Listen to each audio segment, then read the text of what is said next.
pač radijska oddaja, ki je samo na internetu, spravo nikoli ni v etru, takem klasičnem. In pač je glavna poanta je to, da jo poslušaš takrat, ki jo ti hočeš.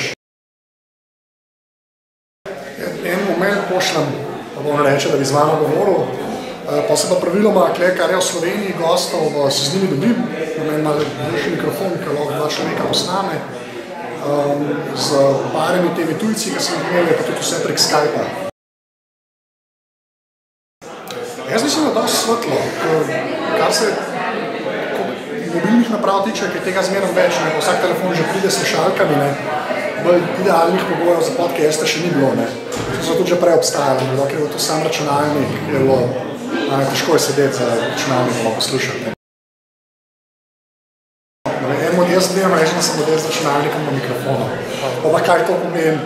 Ja, ne vem, novinar jaz ne vem, če bi si upal reči, čisto zaradi navade dela, ker gre pač za... Jaz bolj intervjuje delam, no. Tako da ali intervju zdaj se da pa editirati, ne, to je huda novinarsko, ne. Tako je pač, da ni nek... Ko sem rekel, da ni meni ronko, no. Da je pač, da je normalen človek, ki dobro hoče, pa dobro dela. To je edini kriterij.